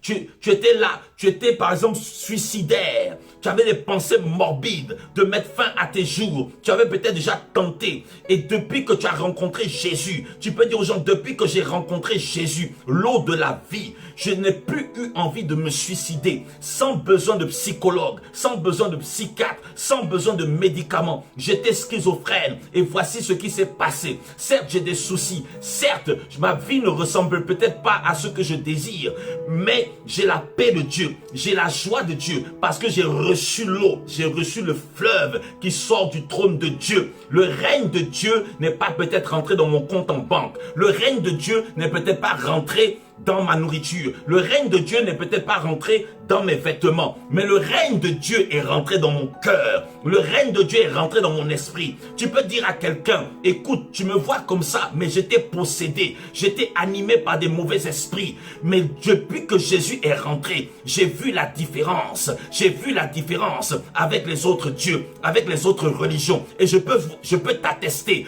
Je te parle de ma vie, je ne te parle pas de ce que le pasteur prêche à l'église, je ne te parle pas de ce que les gens racontent, je ne te parle pas d'une église locale, je te parle de ma vie. Je n'ai pas honte, n'ayez pas honte de dire où Dieu vous a touché. J'étais prostituée, j'étais débauché, j'étais homosexuel, je n'ai pas honte de dire mon passé que je vois comme de la boue. Mais regarde, j'étais là, je n'avais pas prévu de le rencontrer, mais un jour, il m'a parlé, il s'est révélé à moi, il a déchiré mon cœur. Je peux t'attester que le Jésus-Christ dont on parle, ce n'est pas le Jésus de la télé, ce n'est pas le Jésus des films, ce n'est pas le Jésus des séries télé, c'est le Dieu tout-puissant, il est réel, il se manifeste de manière souveraine. Alléluia. Donc, ce fleuve-là vient pour augmenter les âmes. Il vient pour augmenter nos vies de prière. Il vient pour augmenter notre vie d'adoration. Il vient pour augmenter notre consécration. Et la Bible dit que le deuxième nom du bras de ce fleuve qui passait en Éden, qui est l'image du fleuve dans le ciel, c'est Gihon. Gihon qui veut dire qui éclate. Qui éclate. Ça veut dire que là où il y a le fleuve du Seigneur, l'objectif de ce fleuve-là est de détruire toute opposition. Dans les nouveaux cieux et la nouvelle terre, il n'y aura plus d'opposition. Mais aujourd'hui, tu dois être conscient que quand tu pries l'Éternel, c'est ce fleuve-là qui sort et qui descend dans ta vie. Quand tu pries, quand tu veux aider quelqu'un, quand il y a une opposition dans ta vie, un fleuve, c'est pas un lac. Un lac, là, on peut en faire le tour. Mais un fleuve, là, il a une source. Un fleuve, là, il est jaillissant. Un fleuve, il est rapide. Un fleuve, il est violent. Quand un fleuve passe, il emmène tout sur son passage. Un verre d'eau, il te désaltère. Mais un fleuve, il enlève. Un fleuve peut casser des arbres. Un fleuve peut embarquer des voitures. Un fleuve peut noyer des hommes. Un fleuve, c'est dangereux. Un fleuve, c'est un attaquant. Oui, l'eau de la vie, quand tu la prends, c'est le côté défensif, le côté consolateur. Mais le fleuve, c'est le côté offensif de Dieu. C'est le côté vivant de Dieu. C'est le côté éclatant de Dieu. Le troisième nom du fleuve, du bras du fleuve, c'est Hiddekel, de Genèse 2, versets 10 à 14. Hiddekel. Hiddekel veut dire rapide, rapidité. Ça veut dire que ton Dieu qui est là, ne le minimise plus, ne rabaisse plus ton Dieu. Certes, les gens ont tendance à dire, oui, Dieu est lent, Dieu n'est pas lent. Dieu est dans son temps, Dieu est dans son calendrier, Dieu a son heure à lui. Dieu fait toutes bonnes choses en son temps. Si des fois Dieu te bénit trop vite, ça va te détruire. Mais Dieu est rapide. Et le fleuve de Dieu est rapide. Mais il n'est pas forcément rapide pour venir nous sortir du chômage ou nous sortir toujours d'un problème terrestre. Mais le fleuve de Dieu, il est rapide. Quand tu as besoin de consolation, le Seigneur est toujours là. Sa présence est toujours là. Si tu cries à Dieu, si la mort doit te saisir cette nuit et que ce n'est pas le temps pour toi de mourir, qui n'a jamais eu ce genre de rêve où vous savez qu'en réalité ce n'est pas un rêve, mais vous savez que la sorcellerie s'est déplacée, vous savez que le monde des ténèbres vous en veut, vous savez que Satan s'est déplacé et un coup vous êtes là, vous n'arrivez même pas à prier, vous vous sentez étouffé, vous vous sentez oppressé, la peur vous a tétanisé et d'un coup vous criez Jésus. Et puis vous ouvrez les yeux. C'est comme si vous sentez une puissance maléfique qui vous a quitté. Pourquoi? Parce que quand vous criez Jésus, Jésus est l'esprit. Il agit avec rapidité. Jésus n'agit pas avec rapidité pour nos sensations, nos passions, nos convoitises. Mais si tu as besoin de protection, si tu as besoin de vivre, si tu as besoin d'un défenseur, tu as besoin d'un consolateur, Jésus là, quand tu cries à lui, quand tu dis son nom, il agit avec rapidité. Il agit avec rapidité. Oui, c'est pour ça que tous les esprits de mort souvent qui viennent dans la vie d'un enfant de Dieu pour étouffer, pour les détruire, pour nous poursuivre, pour arracher nos âmes, pour voler nos âmes. Chaque fois que nous crions Jésus, rien que la mention de son nom, ils disparaissent tous. Parce que le fleuve de Dieu est rapide. Il s'appelle Hiddekel. Et le quatrième bras, c'est l'Euphrate. L'Euphrate qui veut dire jaillir. Donc c'est un fleuve qui jaillit. Hein? Ce qui jaillit là, c'est ce qui est énergique. Ça, hein, tu reçois de lui. C'est un fleuve jaillissant. C'est un fleuve vivant. C'est un fleuve énergique. Alléluia. C'est de ce fleuve-là, c'est ce fleuve-là qui est dans le ciel. C'est ce fleuve-là qui existe dans le ciel. C'est ce fleuve-là que nous allons partir trouver. C'est ce fleuve-là que nous allons voir. Et ce fleuve-là, vous devez savoir qu'on peut boire son eau. Les nations vont boire cette eau-là. Mais avant que la Nouvelle Jérusalem descende du ciel sur la terre, quand nous allons partir au ciel, bien que nous soyons dans la joie parfaite, nous pourrons boire l'eau du ciel. Il y a des gens qui sont là en train de dire, bon, j'ai pas envie de citer des marques. Oui, telle eau est meilleure, ça c'est l'eau des riches, ça c'est l'eau des pauvres. Je t'annonce que tu es appelé à boire l'eau des eaux. L'eau de la vie, l'eau de plus haute qualité. Tu vas boire une eau. Laissez-moi dans mon imagination, ce n'est pas une doctrine. Peut-être certains vont boire cette eau-là. Ça va être comme un goût de cocktail dans ta bouche. Certains vont boire cette eau. Ce sera comme un jus d'ananas, mais glorieux. Un jus de bissap, mais glorieux. Bien aimé, rien n'est impossible à l'Éternel. Quand tu vas boire cette eau-là, c'est une eau qui va te rafraîchir. C'est une eau qui va... Regardez souvent quand vous êtes assoiffé, quand vous buvez l'eau, ça vous donne des effets dans tout vos corps. Maintenant, imaginez l'eau de Dieu. l'eau créée par Dieu, l'eau vivante. Parce que l'eau de Dieu là, elle est vivante. L'eau de l'esprit, l'eau de Jésus. Quand tu vas la boire dans le ciel, parce que ne croyez pas qu'au ciel on va manger et boire. Ça c'est un mystère. Au ciel on va manger et boire, et on va manger et boire sans aller aux toilettes. Parce qu'on a un corps glorifié. Au ciel on va manger et boire sans aller aux toilettes. Non, au ciel là, on peut boire. Au ciel, on n'a pas besoin de boire. Au ciel, on ne connaît pas la soif. Mais au ciel, on ne boit pas parce qu'on a soif. Mais au ciel, on boit parce qu'on va être en communion avec Dieu. C'est une eau, quand tu vas la boire, cette eau-là, elle te révèle des choses sur les mystères de Dieu. C'est une eau, quand tu vas la boire, cette eau-là, elle va parler à l'intérieur de toi. C'est une eau, quand tu vas la boire, elle peut transformer ton corps. C'est une eau, quand tu vas la boire. Écoutez, là, c'est pas une doctrine, hein, mais je vous parle par rapport à des choses que moi, Dieu m'a parlé un peu. C'est une eau, quand tu vas la boire, l'eau là même avant de la boire, elle te parle. Vous avez déjà vu une eau qui parle sur la terre? Une eau, quand tu la bois, elle parle dans ton corps. C'est la gloire de Dieu. Ça, c'est le ciel de l'éternel. C'est là-bas que nous voulons, on veut y aller. Et ce ciel-là, cette ville-là, la capitale va venir sur terre. C'est pour ça que je dis, le fleuve de Dieu vient aussi sur la terre. Le fleuve de Dieu va venir sur la terre un jour. Et ce fleuve-là, c'est grâce à Jésus. C'est pour ça que attache-toi à Jésus. Quand Moïse était dans le... Rappelez-vous, quand Moïse était dans le désert avec Israël, un jour ils ont eu soif. Et puis Dieu a dit frappe le rocher. Et le rocher frappé a donné de l'eau. Parce que le rocher frappé, c'est Christ le rocher qui a été frappé à la croix. Et une autre fois, ils ont eu soif. Et cette fois-ci, Dieu a dit, il ne faut plus frapper le rocher, il faut lui parler. Parce que la mort de Jésus, une seule fois, est largement suffisante. Christ est mort une seule fois, il n'a pas besoin de mourir deux fois. Parce que son sacrifice est pleinement suffisant pour l'éternité. Et aujourd'hui, et quand Jésus était à la croix, et qu'on a percé son côté, l'eau est sortie. De l'eau est sortie de son côté. Cette eau-là, il n'y a que ceux qui ont l'agneau de Dieu, qui ont donné leur vie à l'agneau de Dieu, qui peuvent aller là-bas. Sans Jésus là, personne ne peut entrer dans le paradis de Dieu. Sans Jésus, personne ne peut aller dans le ciel de Dieu. Sans Jésus, personne ne peut pouvoir boire cette eau-là. Et Jésus est la vraie eau de vie. Mais Jésus veut que, allant dans le ciel, ça ce n'est pas seulement une image, mais de façon littérale, il va nous donner cette eau-là. Et cette eau va produire des choses en nous glorieuses. Alléluia.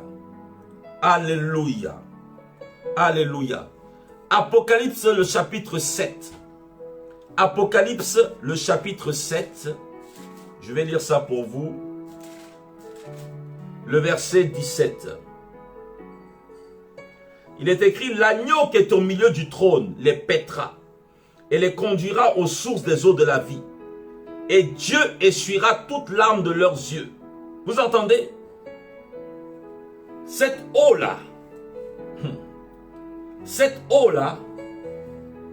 tu ne vas jamais te rappeler les souffrances de la terre. Là. Dieu va totalement te consoler. Cette eau, quand tu vas la boire, s'il y avait même des petites choses auxquelles tu voulais encore penser sur la terre, c'est fini. Et les larmes de l'eau de tes yeux sera effacée par l'eau de la vie. L'eau des larmes de tes yeux va être effacée par l'eau de la vie du trône de Dieu. L'eau du ciel, l'eau du fleuve de Dieu va effacer les eaux de l'amertume dans ton cœur et dans ton âme. L'Éternel est assis sur son trône et il veille sur nous. L'Éternel est vivant. Gloire à Dieu. Écoutez, Ézéchiel a dit ceci. Le prophète Ézéchiel, lisez, comment ça s'appelle? Ézéchiel 47. Ézéchiel 47, Dieu va donner une révélation au prophète Ézéchiel sur le fleuve du ciel, le fleuve qui sort du temple de la cité céleste, le fleuve qui est en haut, que dont David a prophétisé dans Psaume 46. Ézéchiel va dire, Il me ramena vers la porte de la maison, et voici de l'eau sortait sous le seuil de la maison à l'orient, à l'est. Car la face de la maison était à l'orient. La maison dont il est question, c'est la maison du ciel, la cité de Dieu, le temple céleste. L'eau descendait sous le côté droit de la maison. Ouais, on dit l'eau est sortie du côté droit de la maison. Pourquoi du côté droit? Parce que ça là, c'est une prophétie sur Jésus qui devait être percé du côté droit. Et l'eau sort du côté droit. On dit de la maison parce que le ciel a de la valeur à cause de Dieu, à cause de Jésus. Et Jésus est la maison de Dieu. La Bible dit, Jésus a dit, détruisez ce temple, en 3 jours je le rebâtis. Or le temple c'est la maison. Or Jésus est rempli de toute la plénitude de Dieu. Et la Bible dit, l'eau descendait sous le côté droit de la maison, au midi de l'autel. Il me conduisit par le chemin de la porte septentrionale, c'est-à-dire le nord, et il me fit faire le tour par dehors jusqu'à l'extérieur de la porte orientale. Et voici l'eau coulait du côté droit. L'eau coulait du côté droit. Or, c'est qui est à la droite de Dieu? C'est le Seigneur Jésus-Christ. Si vous voulez ce fleuve, si vous voulez que ce fleuve agisse dans vos vies, il faut passer par le côté droit de Dieu qui est Jésus. Verset 3, lorsque l'homme s'avança vers l'Orient, il avait dans la main un cordeau et il mesura 1000 coudées. Il me fit traverser l'eau et j'avais de l'eau jusqu'aux chevilles. Ensuite, quand vous lisez tout le texte, l'eau va monter des chevilles aux genoux. Ensuite, des genoux aux reins. Et ensuite, des reins jusqu'à tout le corps. Et Ézéchiel sera obligé de nager. Ézéchiel sera obligé de nager. Ça veut dire quoi? Le fleuve là, justement, c'est le Saint-Esprit qui veut nous remplir. C'est le Saint-Esprit qui veut te remplir. Afin que l'ennemi ne t'emmène pas loin de la présence de Dieu. C'est pour cela qu'aujourd'hui, il est important de chercher l'Esprit de Dieu, mes amis. Chers frères et sœurs, cherchez le Saint-Esprit. Dans toutes vos prières, demandez au Saint-Esprit de vous remplir. Ésaïe a dit, quand l'ennemi viendra, là, quand l'ennemi viendra, parce qu'il y a une mauvaise traduction. On dit quand l'ennemi viendra comme un fleuve, virgule, l'Esprit de l'Éternel le mettra en fuite. Ça, c'est pas bon. En réalité, la traduction, le texte original dit, quand l'ennemi viendra, virgule, comme un fleuve, l'Esprit de l'Éternel le mettra en fuite. Donc, Dieu met en fuite nos ennemis comme un fleuve, emmène loin de nous la saleté. Quand un fleuve se déchaîne, quand vous tombez dans un fleuve et que le fleuve est fort, le fleuve vous emmène. Donc ici ça veut dire quoi? Quand Satan viendra, quand le malheur viendra, comme un fleuve qui emmène tout sur son passage, l'Esprit de Dieu le mettra en fuite. Le fleuve qui sort du trône de Dieu veut mettre en fuite tes adversaires. Le fleuve qui sort du trône de Dieu veut te donner l'abondance de la vie de prière, l'augmentation de ta consécration, afin de mettre en fuite tout ce qui n'est pas à la gloire de Dieu dans ta destinée, tout ce qui est en opposition à la destination que Dieu a fixée pour ta vie sur la terre. Et ici il dit, ce fleuve-là quand il sort, il vient d'abord au niveau des chevilles. Quand tu t'approches de Dieu, parce que pour que ce fleuve travaille, il faut s'approcher. C'est celui qui a soif de Dieu, celui qui a soifé de Dieu, ce fleuve se dirige vers lui. Quand quelqu'un a soifé de la présence de Dieu, de la présence de Jésus, le fleuve du Saint-Esprit va prendre ta direction.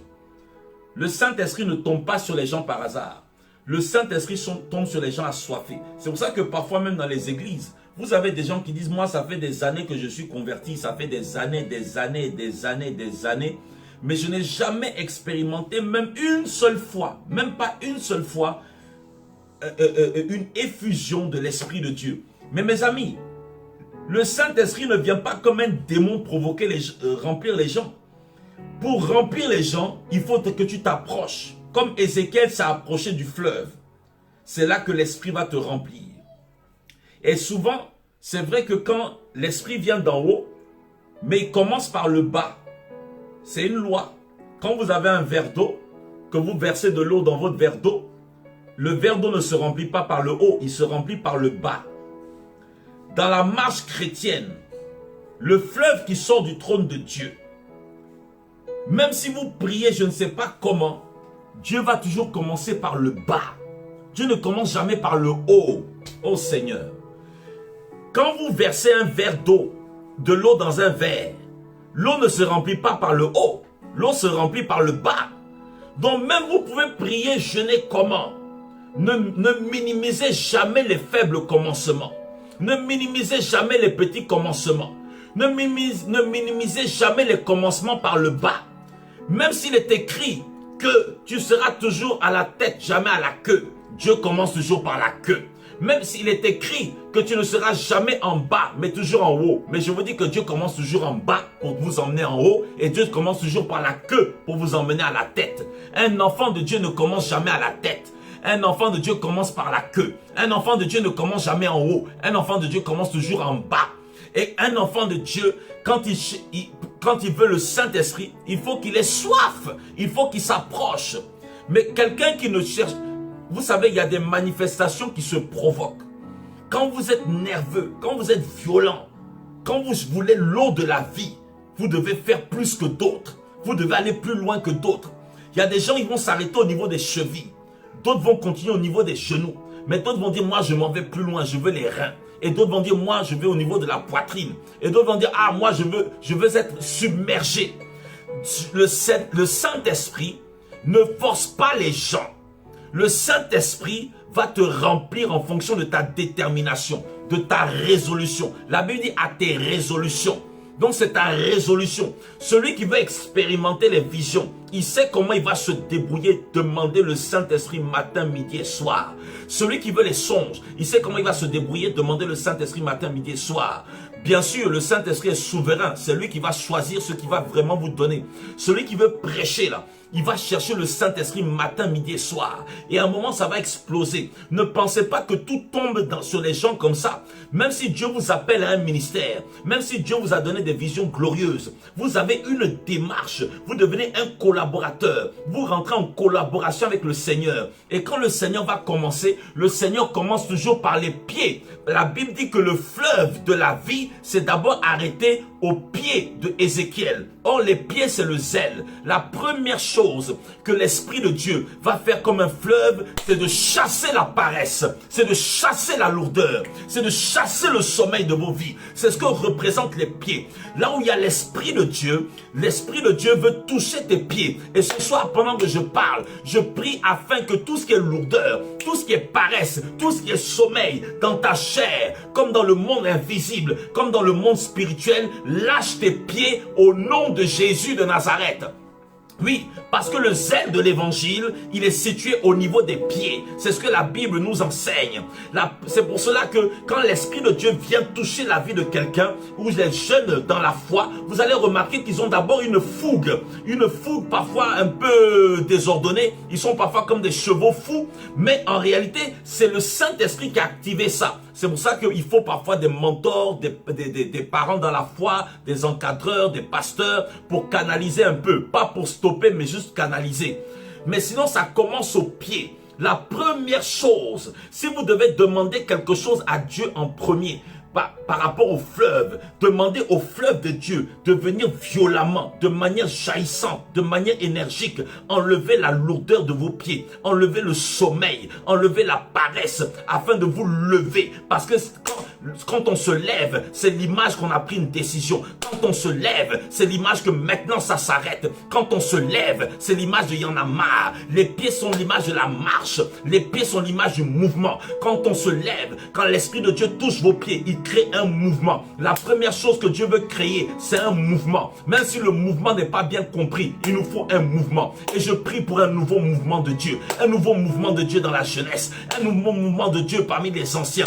Parce que dans le réveil spirituel, les jeunes, il n'y a pas que les jeunes dans le réveil spirituel. Il n'y a pas que les nouvelles générations physiques dans le réveil spirituel. La Bible dit dans les derniers temps, je répandrai de mon esprit sur toute chair. Vos fils et vos filles prophétiseront. Mon ami, tu peux être fils à 50 ans. Si tes parents sont vivants, tu es toujours fils. Si tes parents spirituels sont vivants, tu es toujours fils.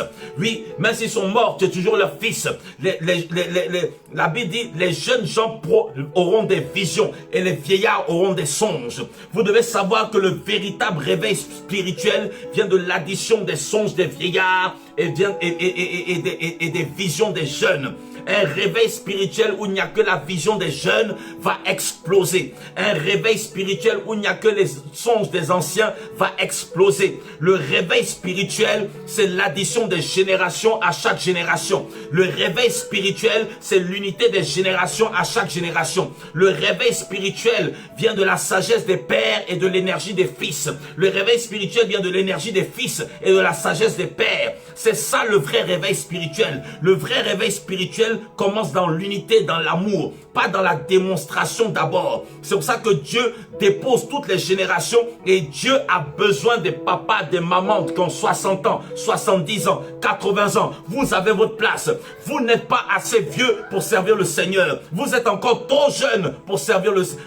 Vous êtes toujours très jeune pour servir le Seigneur. Et Dieu a besoin des jeunes, même de 15 ans, 16 ans. Vous n'êtes pas trop jeune pour servir le Seigneur. Vous êtes assez vieux pour servir le Seigneur. Je parle à tous ceux qui ont 15 ans, 16 ans, 20 ans. Vous êtes assez vieux pour servir le Seigneur. Je parle à tous ceux qui ont 60, 70, 80, 90 ans. Vous n'êtes pas trop vieux pour servir le Seigneur. Vous êtes assez jeune pour servir le Seigneur.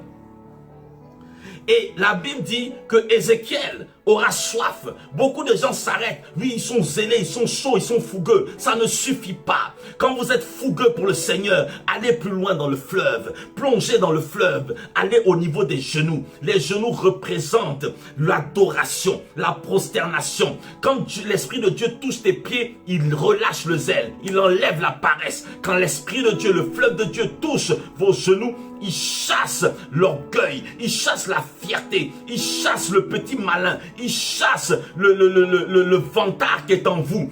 Parce que là, vous fléchissez les genoux. Vous reconnaissez que vous n'êtes rien. Vous reconnaissez, les genoux représentent l'humilité. Parce que le problème qui se passe quand beaucoup de personnes sont utilisées à partir des pieds, ils ont la fougue de l'évangélisation, ils ont la fougue de la prophétie, ils ont la fougue au niveau des dons de l'Esprit Saint de Dieu. Si leurs genoux ne sont pas touchés, ils vont devenir orgueilleux. Alors la deuxième étape, c'est les genoux, afin que là où Dieu t'utilise, ne deviens pas orgueilleux. Mais sache qu'avant toi, Dieu a utilisé des gens. Sache qu'après toi, Dieu va utiliser des gens. Sache que pendant que Dieu t'utilise, Dieu est en train d'utiliser des gens. Et ce ne sont pas tous ceux que Dieu utilise, qui passent à la télé, qui passent à la radio, qui passent sur Facebook. Il y a des gens qu'on ne connaît pas, qui sont plus dangereux que d'autres personnes. Et après les genoux, donc ça c'est l'esprit de l'adoration, et le fleuve vient violemment pour chasser l'orgueil, pour chasser la fierté et augmenter l'adoration. Parce que celui qui fléchit veut dire qu'il a réfléchi. Je répète, l'homme qui fléchit les genoux veut dire qu'il a réfléchi. Celui qui a... Oui, parce que quelqu'un qui fléchit les genoux, surtout quand il est seul, pas devant les gens. Fléchir les genoux devant les gens, c'est une bonne chose. Tu rends gloire à Dieu. Mais celui qui sait fléchir les genoux dans l'intimité, veut dire qu'il reconnaît qu'il a réfléchi, alors il fléchit les genoux. Quand tu as réfléchi dans ta tête et dans ton cœur, tes genoux vont fléchir devant Dieu, afin de savoir que tu n'es rien, que nous ne sommes que poussière. Et certains veulent s'arrêter là. On aime bien l'adoration. On aime bien l'adoration. Le fleuve de Dieu, le fleuve de vie veut nous donner la totalité. C'est un packaging total. Maintenant, il y a des gens, ils veulent s'arrêter là. Mais fais comme Ézéchiel, va plus loin, va plus loin. Ézéchiel va décider de continuer. Et là, ça va partir au niveau de ses reins. Et les reins, c'est la vérité. Les reins, là, le fleuve veut venir au niveau de tes reins, de mes reins, pour chasser le mensonge. Pour chasser le mensonge. Parce que Jésus a dit l'adoration en esprit et en vérité. Parce que quand le zèle est rentré dans nos pieds, et le fleuve de Dieu a chassé la paresse, le sommeil. Quand l'adoration est rentrée dans nos genoux, et le fleuve de Dieu a chassé l'orgueil. Maintenant, qu'est-ce qui se passe? Souvent au niveau des reins, là, parfois on peut commencer à ajouter des petits mensonges. On peut commencer à ajouter des petits mensonges. Et Dieu veut la vérité. Le fleuve de Dieu veut chasser le mensonge. Le fleuve de Dieu veut chasser le mensonge afin qu'on soit vrai devant Dieu et devant les hommes. Et Ézéchiel va dire, ça ne suffit pas encore, je veux plus de toi Seigneur, je veux plus de ton esprit. Et il va aller plus loin, plus en profondeur dans le fleuve. Et allant en profondeur dans ce fleuve, le fleuve va tellement monter, ça va atteindre sa poitrine. Or la poitrine, c'est l'amour véritable, c'est la justice et l'amour pour Dieu. Et il va aller plus loin, il est tellement obligé de nager que ça va envahir son corps. Et là, il va revenir afin de ne pas être trop submergé. Mais en fait, Dieu veut nous submerger de son esprit. Dieu veut nous posséder de son esprit. Ce fleuve-là, est-ce que vous comprenez que c'est un fleuve où on aura le droit de se baigner dedans aussi? Le fleuve céleste, on a le droit d'aller se baigner dedans. Non seulement on peut boire cette eau de vie, mais on peut se plonger dedans. Elle nous renouvelle constamment dans l'éternité. C'est pour ça que dans l'éternité, tu ne seras jamais lassé. Il y a des gens qui pensent qu'au ciel, toute une vie en train d'adorer Dieu. Mais en fait, tu seras constamment renouvelé, rechargé, rebombardé. Tu n'auras pas le temps. Quand tu bois l'eau là, ça ranime le zèle. Quand tu bois l'eau, ça ranime l'amour. Quand tu te baignes dedans, ça ranime la justice. Tu es ranimé 24 heures sur 24. Tu seras gardé pour l'éternité dans l'amour, dans le zèle, dans la vérité, dans la sainteté de Dieu. Ne crains rien. Et c'est pour cela que Jésus nous a donné le Saint-Esprit. Pour que tu commences à expérimenter, que je commence à expérimenter les effets du fleuve de Dieu. Alléluia. Et quand ce fleuve prend tout ton être, tu as de l'assurance. C'est ça que l'apôtre Paul parle du casque du salut, l'assurance. Mais cette assurance commence pour avoir atteint cette dimension où tu as un niveau de foi, où tu es calme, tu es tranquille.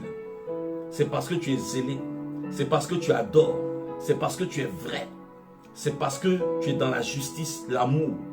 Ça va créer en toi une assurance par le Saint-Esprit, une assurance par l'Esprit de Dieu. Et la Bible dit au verset 8, cette eau coulera vers le district oriental, descendra dans la plaine et entrera dans la mer. Lorsqu'elle se sera jetée dans la mer, les eaux de la mer deviendront saines.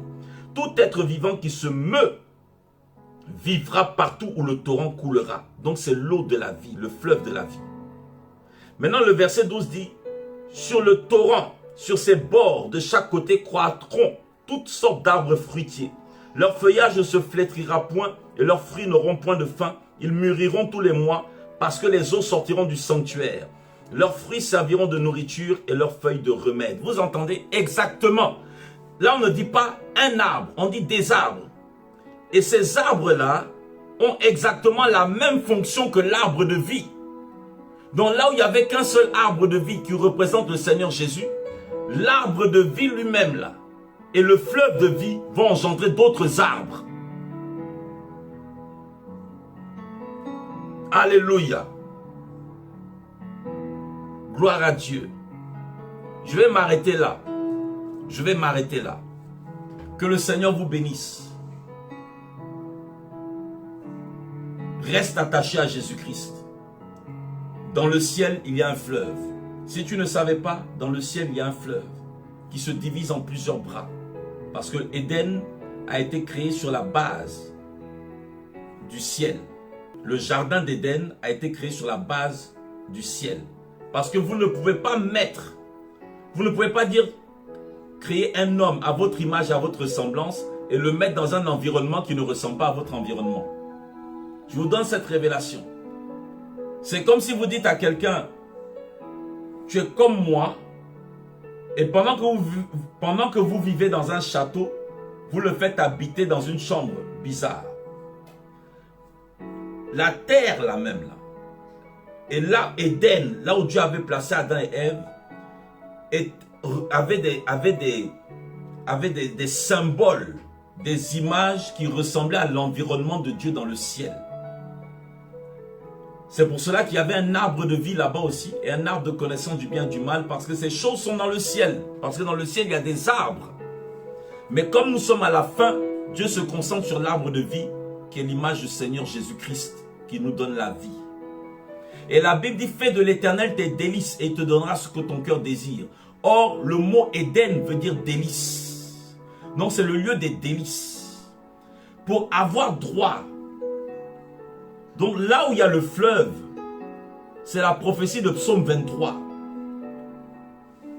Au ciel, je vous ai parlé de la ville, mais là aujourd'hui je vous parle des pâturages, là où le fleuve passe. Au ciel, il y a des pâturages. Au ciel, il y a des prairies. Au ciel, il y a des arbres. Au ciel, il y a un arbre de vie. Et tout est irrigué par le fleuve d'eau de la vie. Et ce fleuve d'eau de la vie représente l'Esprit de Dieu. L'Esprit de Dieu qui travaille aujourd'hui. Tu as reçu la vie, l'eau de la vie le jour où tu as Jésus. Mais Dieu veut faire de toi même un fleuve de vie. Dieu veut t'utiliser dans le zèle, dans l'adoration, dans la vérité, dans la justice, dans l'amour, dans l'assurance de la foi. Ne doute pas dans ton cœur. Jésus t'a sauvé pour toujours. Le salut se perd pour ceux qui renient Jésus. Le salut se perd pour ceux qui marchent dans l'hypocrisie. Mais celui qui est attaché de tout son cœur au Seigneur Jésus, même s'il pêche, qu'il se rappelle qu'il a un avocat auprès du Père, Jésus-Christ le juste. C'est pour cela que les fondations de la cité d'en haut, la Jérusalem d'en haut, la cité céleste, la ville de la paix, la ville du roi des rois Jésus, sont avec les noms des 12 apôtres qui symbolisent l'Église, le fondement de la grâce.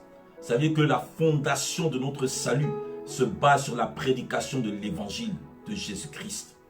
C'est pour cela qu'un enfant de Dieu ne vit pas dans le péché. Mais s'il a péché, qu'il sache que la grâce demeure. La grâce est supérieure. La grâce ne meurt pas. Si tu restes attaché au Seigneur, quand tu iras au ciel, tu verras les prairies célestes. Tu verras les jardins célestes. Même Dieu a plusieurs palais. Est-ce que vous savez que Dieu a des palais en ivoire dans le ciel? L'ivoire de l'éléphant, là. Dieu a des palais tout en ivoire, mais de l'ivoire céleste. Et ce fleuve-là, tu verras le fleuve comme du cristal. Image de l'esprit, une autre image de l'esprit de Dieu. Et ce fleuve-là va répandre la joie partout dans la cité de Dieu. Et ce fleuve nous est accessible aujourd'hui et maintenant. Si tu t'étais éloigné de l'Esprit de Dieu, demande au Seigneur, dis à Dieu, je veux aller te voir dans le ciel. La Bible dit, David a dit dans le psaume 42 verset 2, mon âme a soif du Dieu vivant. Quand irai-je et paraîtrai-je devant la face de Dieu? Vous entendez? Psaume 42 verset 2, mon âme a soif du Dieu vivant. Quand est-ce que j'irai le voir? C'est ce que David dit. Quand vous avez soif, vous irez voir Dieu. Mais en attendant d'aller le voir, ayez soif du Saint-Esprit. Ayez soif de ce fleuve. Dites au Saint-Esprit, j'ai soif. J'ai soif de voir Jésus. Viens me toucher. J'ai soif de voir Jésus. J'ai soif d'aller au ciel. Si vous avez cette soif-là et vous lui demandez de vous aider, vous ne perdrez jamais votre salut en Jésus parce que Jésus est fidèle. Jésus est fidèle. Jésus est plus que fidèle. Que Dieu vous bénisse, les amis. Que Dieu vous protège. Que Dieu vous garde.